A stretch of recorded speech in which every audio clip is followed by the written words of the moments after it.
Jati, lalu ada Jakarta, Selma, Sadisti, Citra, Hafiz, dan ada Afif.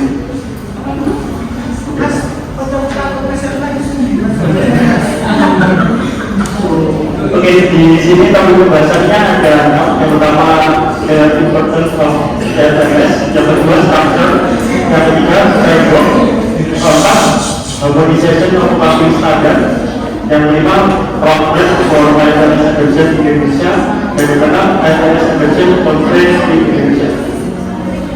Pertama, the importance of IFRS. Jadi IFRS ini merupakan standar akuntansi internasional yang disusun oleh International Accounting Standard Board atau disingkat IASB, yang metodenya bernama International Accounting Standard Committee atau IASB. IFRS merupakan suatu upaya untuk memperkuat sektor keuangan global dan mencari solusi jangka panjang terhadap kurangnya transparansi keuangan.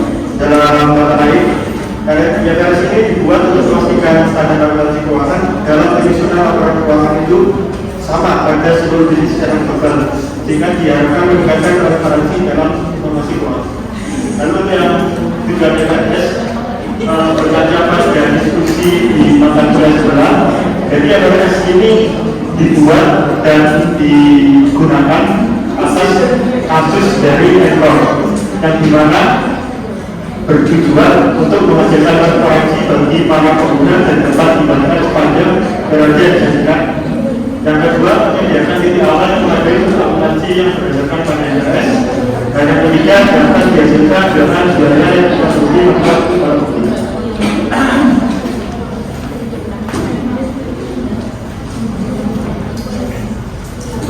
Selanjutnya di sini saya akan menyebutkan mengenai manfaat yang akan diberikan dari adanya IFRS, yaitu yang pertama adalah efisiensi penyusunan laporan keuangan, yang kedua adalah memudahkan dalam pemahaman atas laporan keuangan dengan penggunaan standar akuntansi keuangan yang dikenal secara internasional. Lalu yang terakhir adalah menurunkan biaya modal dengan membuka pricing melalui pasar modal secara global. Untuk karakteristik dari IFRS sendiri adalah yang pertama, menggunakan principle based sehingga menekankan pada interpretasi dan aplikasi atas standar sehingga harus berfokus pada penerapan prinsip tersebut. Dan selanjutnya adalah pembentukan penilaian substansi transaksi dan evaluasi apakah presentasi akuntansi mencerminkan realitas ekonomi tersebut. Hal yang ketiga, membentukkan professional judgment pada penerapan standar akuntansi. Selanjutnya adalah menggunakan value dalam penilaian dan mengharuskan pengungkapan atau disclosure yang lebih banyak.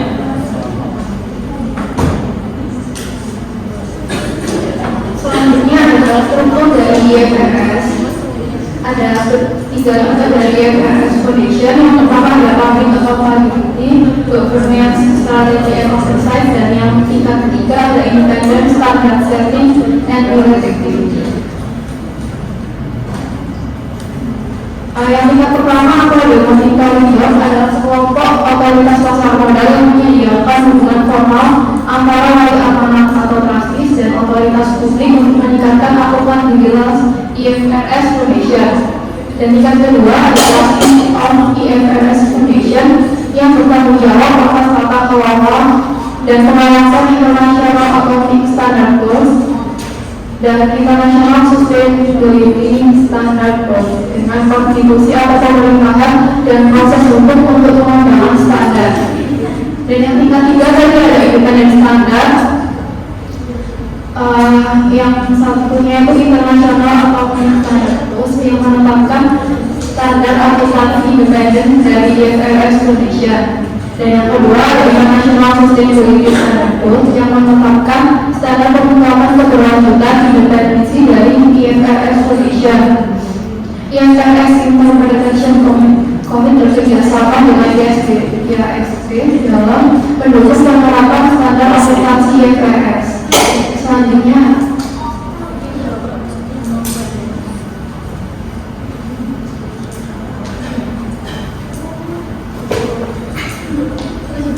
adalah framework of IFRS, yaitu bagaimana IASB dalam maupun kerangka konseptual dalam mengembangkan ini membantu untuk memastikan bahwa standar secara konseptual konsisten dan bahwa transaksi serupa dilakukan dengan cara yang sama sehingga para pengelola keuangan dapat membandingkan laporan keuangan yang satu dan lainnya berdasarkan standar yang berbeda. Lalu ini adalah kerangka konseptual terdapat 3 level. Yang pertama paling bawah adalah objektif, lalu yang kedua adalah kualitatif karakteristik elemen, lalu yang ketiga adalah assumption principle dan prospek. Untuk yang level pertama adalah kenapa tujuan akuntansi diterapkan, yaitu untuk menyediakan informasi mengenai laporan entitas yang berguna dan berpotensi dapat digunakan oleh investor, kreditur dan pihak lainnya yang berkepentingan. Lalu antara level pertama dan level ketiga dihubungkan dengan adanya kualitatif karakteristik dan elemen, yang mana terdapat fundamental qualities dan enhancing qualities. Lalu pada bagian elemen diharapkan pada evaluasi menjadikan informasi mengenai aset, aktivitas, identitas, pendapatan dan beban. Lalu pada bagian tingkat atas itu sendiri, bagaimana implementasi dari standar IFRS itu sendiri adalah dari bagian asumsi dapat bentuk entity yang menyatakan bahwa entitas terpisah dari pemilik atau unit ekonominya. Lalu juga pada bagian asumsi yang kedua yaitu bagi nomor menyatakan bahwa perusahaan atau entitas didirikan untuk beroperasi selama-lamanya atau sampai batas tertentu. Lalu untuk ketiga adalah monetary unit, yaitu asumsi yang menyatakan bahwa pada standar IFRS menggunakan angka atau nilai keuangan sebagai informasi yang digunakan. Lalu pada di sini adalah ketentuan asumsi yang menyatakan bahwa standar IFRS memberikan periodisitas yaitu jangka waktu tertentu pada penyajian laporan keuangan. Lalu aktual adalah prinsip yang digunakan yaitu berbasis pada saat kejadian transaksi dilakukan.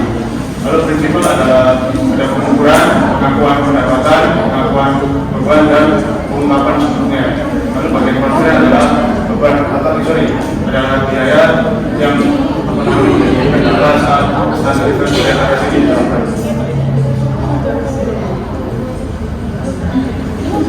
Berikutnya adalah position of standard and financial reporting. Definisi standar akuntansi dalam keuangan. Yang pertama ada standar akuntansi. Standar akuntansi keuangan merupakan standar praktik akuntansi yang disusun dan diterbitkan oleh Dewan Standar Akuntansi Keuangan yang dibentuk oleh IAI atau Ikatan Akuntansi Indonesia. Kemudian ada laporan keuangan. Laporan keuangan sendiri merupakan laporan yang menyajikan informasi mengenai kondisi keuangan perusahaan yang dapat dijadikan acuan dalam pengambilan keputusan. Ada beberapa faktor atau kendala yang dapat menghambat penerapan IFRS. Yang pertama ada sistem hukum dan politik, kemudian ada sistem perpajakan atau fiskal, kemudian ada nilai-nilai budaya korporasi, berikutnya ada sistem pasar modal dan peraturan terkait dengan kepemilikan korporasi, kemudian ada kondisi ekonomi dan aktivitas bisnis, dan yang terakhir ada teknologi.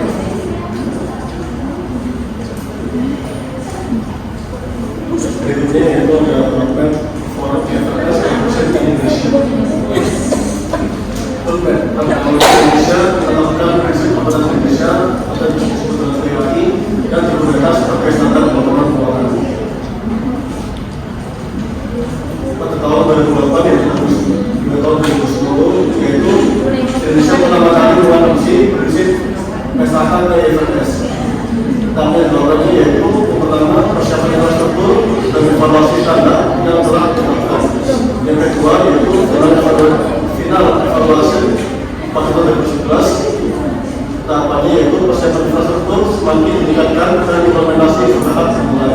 Dan tahap yang terakhir yaitu implementasi pada tahun 2012 yaitu IFRS diimplementasikan secara seluruh di Indonesia.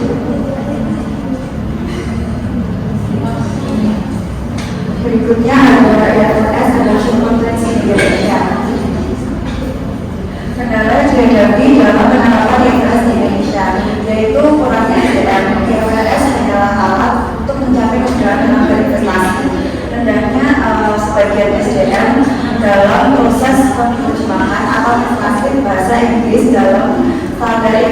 ke dalam bahasa Indonesia. Lalu biaya yang mahal dalam proses IFRS, perusahaan harus menyisihkan pos anggaran tersendiri. Selain kendala yang terdapat dalam poin tersebut, ada juga beberapa kendala yang terjadi atau permasalahan yang terjadi ketika IFRS diadopsi di Indonesia. Yang pertama yaitu kurangnya infrastruktur seperti BSAK sebagai Financial Accounting Standards dan Center di Indonesia. Lalu yang kedua yaitu kondisi peraturan perundang-undangan yang belum tersinkron dengan IFRS.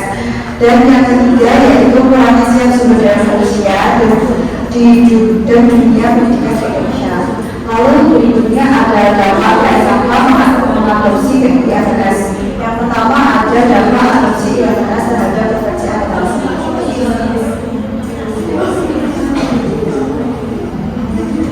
Adopsi IFRS juga menciptakan pasar yang luas bagi jasa audit.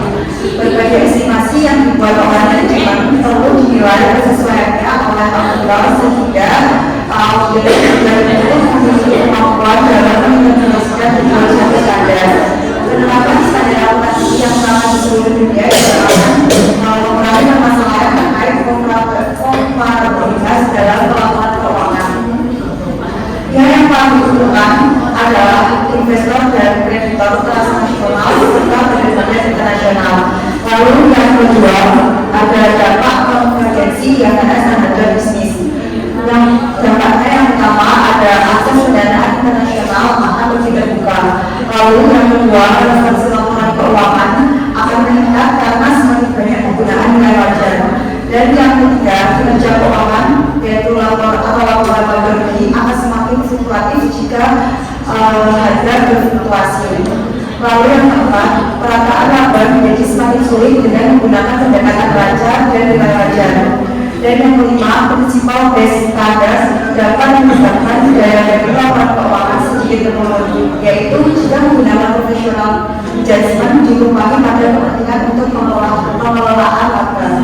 Dan yang terakhir sebenarnya konvergensi IFRS dan bisnis yaitu penggunaan off balance sheet semakin dibatasi.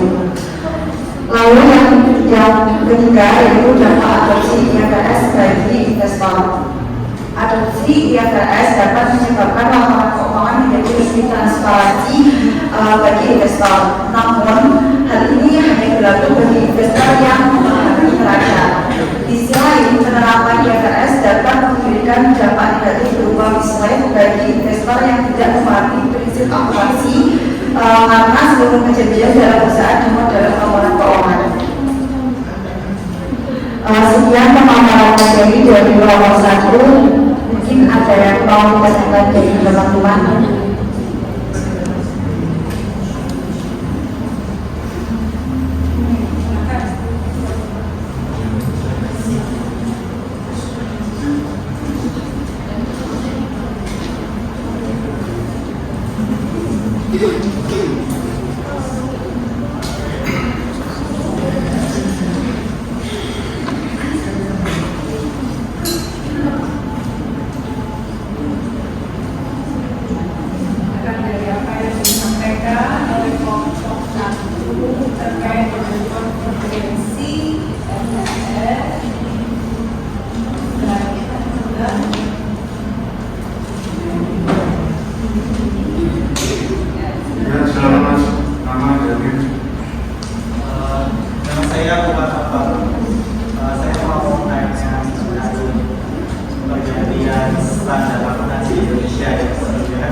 Apakah memang kita adalah sebuah kunci atau pedoman di dunia akuntansi untuk seluruh dunia atau bagaimana, dan kenapa Pak akhirnya Indonesia memilih untuk mengadopsi dan standar akuntansi yang lainnya, misalnya kayak GOP dan sebagainya.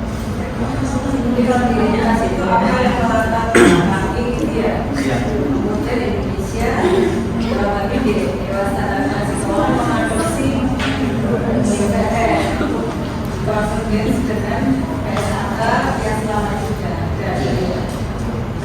Oke, terima kasih. Kita pertanyaan nanti. Anda dulu. Silakan yang lain teman-teman. Oke, monggo Mbak.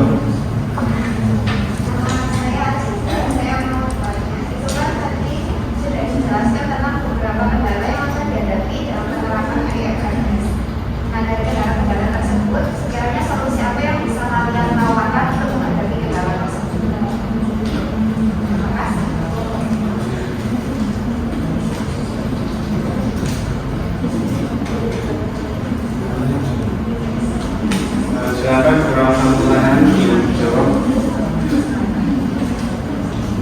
Memenuhi kuota 3 penanya dulu.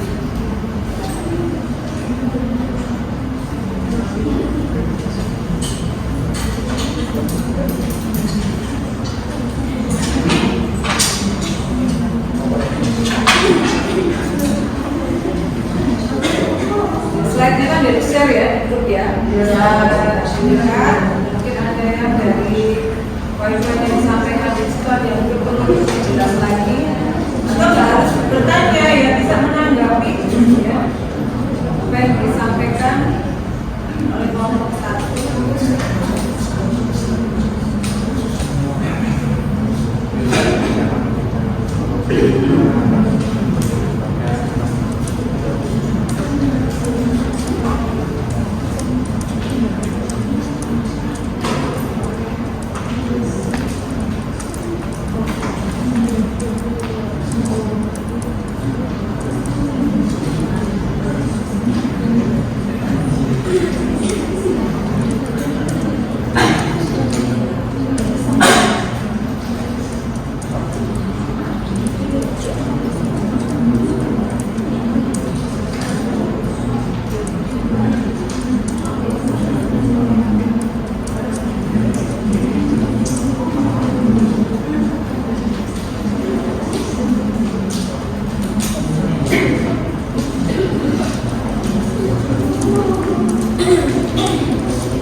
Sambil menunggu pertanyaan yang ketiga, menjawab pertanyaan yang kelima, bagaimana latar belakangnya FRS beserta di Indonesia. Kalau secara izin mungkin kita kurang punya pertanyaan, cuman kalau yang disampaikan tadi dalam gambar minggu lalu kita di kelas siswa berhaji membahas tentang SCRB, yang mana itu adalah produk dari FAS Amerika, sama yang ada sini punya dari Mineral Bangsa dari PSB juga. Nah, kenapa kok IFRS ini mulai digunakan oleh hampir seluruh negara di dunia?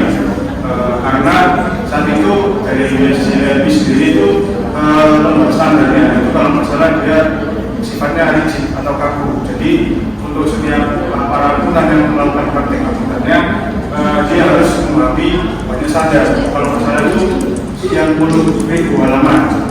Tapi kalau yang dia sendiri standar itu adalah apa namanya sekitar 1.200 halaman. Dan itu isinya lebih kayak standar-standar tertentu, jadi bisa diinterpretasikan oleh setiap pasukan masing-masing. Nah, lalu kenapa Pak diterapkan di Indonesia? Salah satunya tadi disampaikan bahwa untuk menarik investor global, juga kreditur global juga, ini mungkin bank dunia, gitu kan. Nah, di situ bersama dengan itu kan penerapannya 2012. Nah, itu juga sekitar 5 tahun sebelumnya Bursa Efek Indonesia kan sudah diluncurkan. Jadi ketika Bursa Efek Indonesia diluncurkan berarti kan minatnya untuk menarik investor global. Nah, untuk bersama hal itu dari SAK sendiri maka dari itu menggunakan IFRS. Kenapa? Karena tadi di tahun 2007 kalau nggak itu hampir banyak negara Eropa termasuk Indonesia sendiri Pak yang di Asia Tenggara itu menggunakan IFRS. Jadi kalau IFRS ini kan ibaratnya mungkin kalau kita bersosial itu bahasa Inggris gitu kan. Nah, untuk orang yang berbisnis dia menggunakan IFRS. Jadi ketika standar Indonesia juga menggunakan IFRS, mereka dapat percaya dengan laporan keuangan Indonesia, terutama yang ada di Bursa Efek. Sehingga minat dari investor global itu bisa datang ke Indonesia. Itulah kenapa Indonesia menggunakan IFRS daripada ISCFP tadi. Mungkin ada pertanyaan lagi.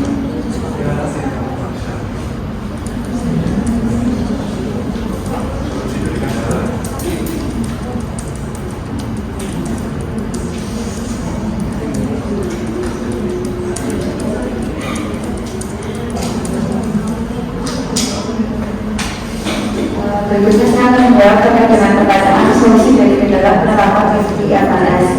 Nah, untuk kendalanya tadi yang mungkin saya jelaskan yaitu perubahan SDM. Yang karena ada beberapa SDM yang mungkin kesusahan atau kurang mampu dalam penerjemahan atau mentranslate IFRS ini ke dalam bahasa Indonesia.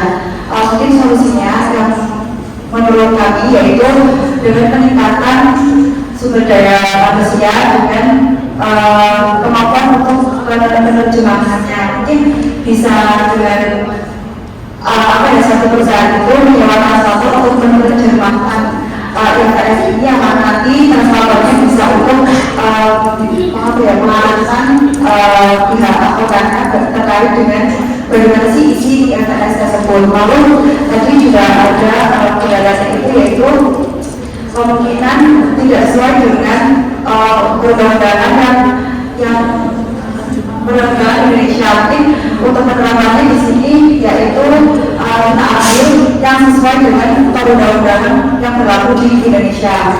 Nah, terus tadi juga ada kendala yaitu kurangnya sumber daya manusia atau kemampuan tenaga pendidik.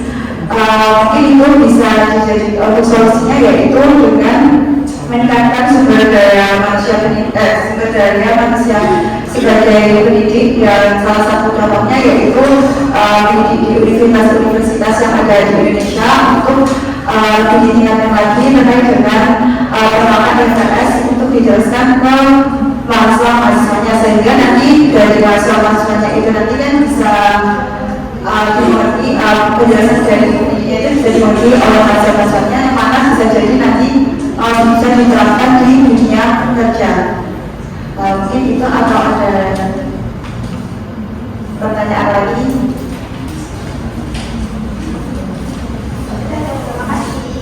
Ya, terima kasih.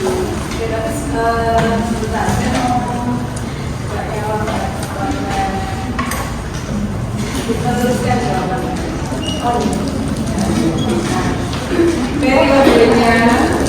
Periode adopsi ya, itu ada periode adopsi, jadi proses mengadopsinya, kemudian selesai ya, terus dipersiapkan infrastruktur dan sebagainya. Itu untuk penyiapan implementasi, baru 2012 itu diimplementasikan. Jadi ada permasalahan, ya ada kendala ya, pada saat adopsi dan juga pada saat jadi pada tahapan ini ada kendala di adopsinya, kemudian pada saat itu ya evaluasinya, kemudian implementasinya. Nah, saya mau sedikit luruskan yang tadi penjelasan terkait dengan penerjemahan ya translasi. Jadi bukan akuntannya perusahaan yang dia itu menerjemahkan FRS, tapi ini lebih kepada DSA-nya yang ketika dia mengadopsi IFRS sebelum diimplementasikan dan digunakan oleh akuntan ya secara teknis untuk penyajian laporan keuangannya, itu yang kendala yang menghadapi itu ya. Jadi saya meluruskan itu, jadi bukan ke masing-masing perusahaan yang masing-masing menerjemahkan, bukan. Nah, level perusahaan kendalanya ada di sisi implementasi nantinya, kan kesiapan dari masing-masing akuntan perusahaan. Dia harus akhirnya mempelajari TSA yang baru ini yang berbasis FRS dengan dia mengikuti pelatihan, pelatihan dari si IAI-nya sendiri juga mensosialisasikan. Makanya sampai sekarang juga masih ada beberapa ini ya untuk menerapkan PSAK ini kan banyak gitu ya. Jadi PSAK tentang ini nanti ada program. Jadi nggak masuk program SAK itu juga dari biasanya secara berkala gitu ya, membuka kelas untuk secara begini kan sekian terus sampai sekarang ya. Terus kan kalau dilihat dari 2012 sampai 2000 berapa ini 2004 itu terus ya ada sosialisasi penyiapan dari para akuntan perusahaan, juga dari sisi akuntan publiknya, karena akuntan publiknya ketika dia mau laporan keuangan itu juga harus memahami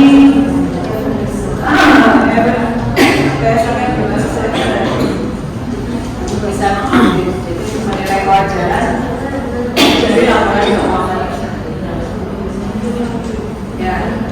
Terus itu ya berarti kan dari sisi yang namanya kendalanya itu ya bukan mau teruskan. Terus kemudian juga sedikit menambahkan proses kendala penerjemahan ini ya, translate ini karena memang ini ya padanan kata dari bahasa Inggris ke bahasa Indonesia itu banyak yang dalam bahasa Indonesia itu kesulitan untuk mencari apa ya padanan kata yang tepat. Misalnya ini ketika kita bicara menerjemahkan ya, income statement. Nah, berarti kan kalau kita translatekan per kata, berarti apa income statement? Pernyataan penghasilan. Nah, kira-kira tepat ya pernyataan penghasilan. Jadi proses seperti itu. Padahal kalau kita bicara apalagi ini standar ya. Jadi memang ada istilah-istilah yang itu nanti kalau kita terjemahkan itu adalah istilah yang memang spesifik untuk konteks akuntansi. Jadi nggak sekedar ada kata ini terus diterjemahkan ke dalam bahasa Indonesia. Ya. Jadi ada makna tertentu sehingga maksudnya sini kalau saya analogikan ya, misalnya saya punya materi akuntansi dalam bahasa Inggris, terus saya masukkan ke jasa penerjemahan ya supaya bisa ditranslate ke dalam bahasa Indonesia. Pasti hasilnya apa? Kalau orang yang menerjemahkan itu nggak punya background akuntansi, berarti kan dia terjemahkan sesuai dengan kata itu tadi ya diterjemahkan, yang hasilnya mungkin kalau kita yang asli punya pengalaman akuntansi malah jadi aneh ketika membaca contoh tadi kan income statement kemudian diterjemahkan jadi pernyataan penghasilan atau balance sheet diterjemahkan mungkin jadi apa? Kalau sekarang sudah secara istilah balance sheet jadi apa? Neraca, gitu kan? Balance sheet neraca, income statement, laporan apa? Rugi. Nah ini hasil dari proses penerjemahan tadi. Jadi di samping menerjemahkan ini juga ada satu istilah dalam akuntansi ya. Jadi nggak sekedar menerjemahkan aja enggak, tapi memang standar ini memang ada dalam konteks akuntansi, ya. Sama juga misalnya kita mau misalnya menerjemahkan dari kata account receivable. Apa account receivable itu?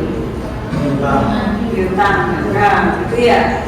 Atau not payable, apa not payable? Account payable ada, account payable. Nah, itu kan sudah jadi istilah ya. Kita bukan diterjemahkan sebagai account payable, pembayaran, akun pembayaran, bukan seperti itu. Jadi sulit di sini ya. Di samping penerjemahan, jadi membuat satu istilah yang memang konteksnya adalah konteks akuntansi. Di samping memang sulit untuk kadang ada bahasa Inggris itu yang nggak ada padanan katanya gitu ya. Jadi apa ya terjemahannya ya? Seperti ini, cost, cost, C-O-S-T. Akhirnya diterjemahkan itu kan kalau dalam bahasa Inggris ada cost, ada expense. Akhirnya kalau diterjemahkan karena keterbatasan padanan kata dalam bahasa Indonesia sama-sama diterjemahkan sebagai biaya. Sama accounting, akuntansi biaya. Padahal secara konsep nanti kalau kita pelajari ya, cost sama expense itu beda secara konsep, tapi memang berkaitan. Nah, tapi kalau diterjemahkan sama-sama sebagai biaya atau bukan, memang kurang tepat. Ini satu contoh kelemahan dalam bahasa Indonesia yang sulit untuk mencari padanan kata. Maka di bukunya Suarjono ini ya, menyarankan kata cost itu sebaiknya diserap aja ke dalam bahasa Indonesia. Maka di buku beliau itu untuk cost dia gunakan KOS gitu ya, cost gitu. Karena kalau diterjemahkan jadi biaya, akhirnya nanti rancu dengan konsep expense gitu ya. Kita akan membingungkan ini biaya ini makna dari cost atau makna dari expense, dan seperti itu contoh. Kemudian kalau yang umum di luar konteks akuntansi kira-kira menjumpai apa yang sulit ini dari bahasa Inggris yang sulit adalah katanya di dalam bahasa Indonesia. Yang itu akhirnya jadi keumuman. Ya usul itu apa? Ini di luar konteks akuntansi apa? Misalnya, kalau kaitannya dengan kata ini, kalau mahasiswa itu biasanya kalau memperbaiki itu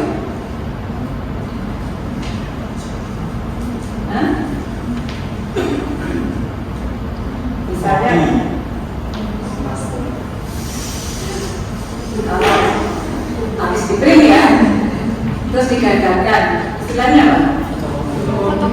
Fotokopi. Tulisannya seperti apa? Fotokopi.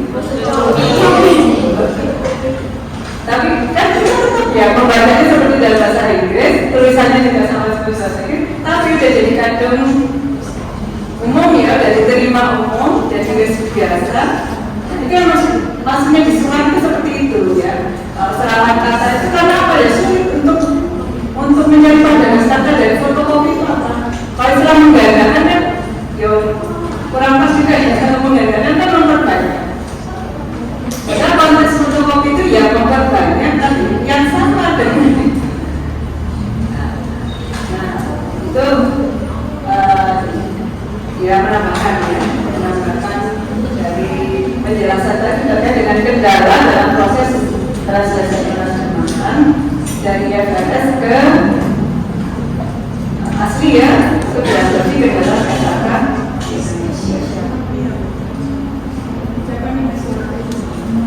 Indonesia.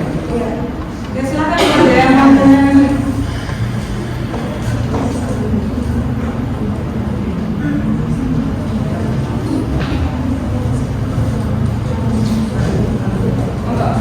Satu penanya lagi.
berikutnya saya akan menjawab pertanyaan yang ketiga, jadi manfaat penerapan IFRS. Yang pertama, jadi bagi perusahaan untuk penerapan IFRS itu sendiri adalah karena IFRS merupakan standar secara internasional, jadi menyediakan peluang bagi perusahaan yang menarik investor secara internasional karena standar yang digunakan adalah sama, meningkatkan tingkat kompatibilitas antara performa perusahaan baik dalam negeri dengan di luar negeri secara internasional. Jadi memudahkan perusahaan untuk menarik investor maupun kreditur dan sebagainya. Lalu bagi investor sendiri, manfaat yang diperoleh atas penerapan IFRS adalah dalam penerapan IFRS, jadi meningkatkan tingkat transparansi dari laporan keuangan perusahaan, serta karena semua kejadian dalam perusahaan dibuat dalam satu laporan keuangan. Laporan keuangan otomatis pada informasi sehingga memberikan informasi lebih banyak kepada investor.